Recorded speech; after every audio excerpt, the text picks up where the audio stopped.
Bayangkan pagi ini kamu bangun dan tiba-tiba seluruh dunia bisa membaca isi kepalamu. Setiap pikiranmu, baik yang terucap maupun yang hanya sebatas lintasan, terbuka.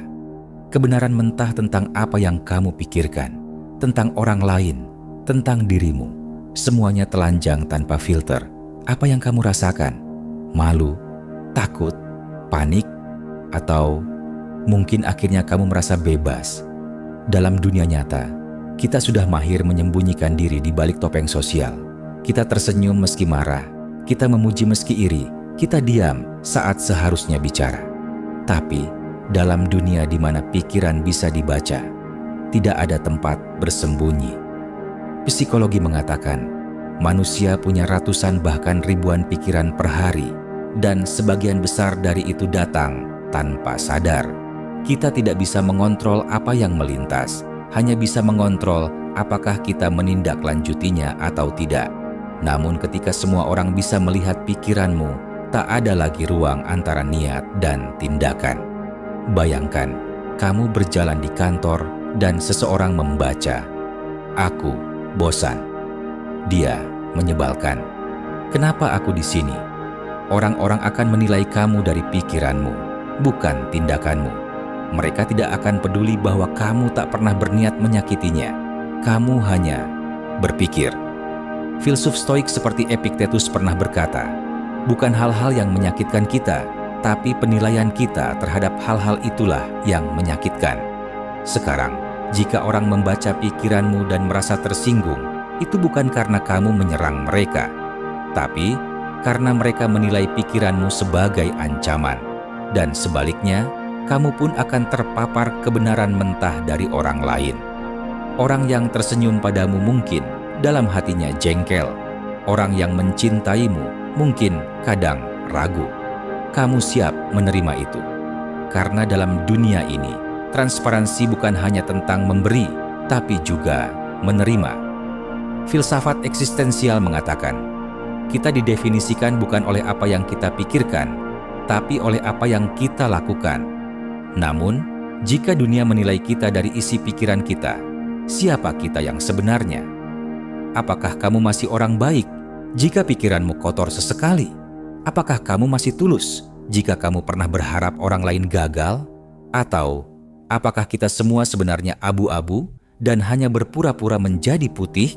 Tapi tunggu, apa yang akan terjadi setelah minggu-minggu pertama? Setelah semua kegemparan, kemarahan, dan kebingungan?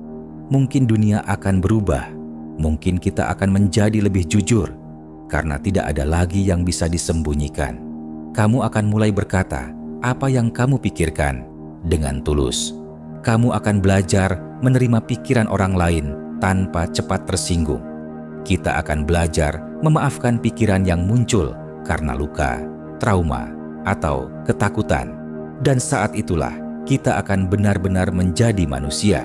Tanpa topeng, tanpa kebohongan sosial. Psikologi menyebut ini sebagai radical acceptance, penerimaan total terhadap realita, termasuk pikiran kita sendiri. Dan stoikisme mengajarkan bahwa yang bisa kita kendalikan hanyalah batin kita. Bukan pikiran orang lain, bukan persepsi mereka, tapi bagaimana kita merespons dunia. Jadi, jika semua orang bisa membaca pikiranmu, kamu akan belajar menata isi pikiranmu.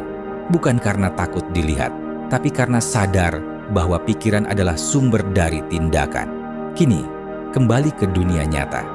Kabar baiknya, tidak ada yang bisa membaca pikiranmu. Kabar buruknya, tidak ada yang bisa membaca pikiranmu. Jadi, kamu bebas, tapi kesepian. Kamu bisa berpura-pura, tapi kamu kehilangan koneksi sejati. Karena tidak ada yang benar-benar tahu siapa kamu. Maka, apa yang harus kita lakukan? Hiduplah seolah-olah pikiranmu bisa dibaca. Bukan karena takut dihakimi, tapi karena kamu ingin menjadi pribadi yang jujur. Bahkan di dalam batinmu sendiri. Latih pikiranmu untuk lembut. Latih niatmu untuk tulus.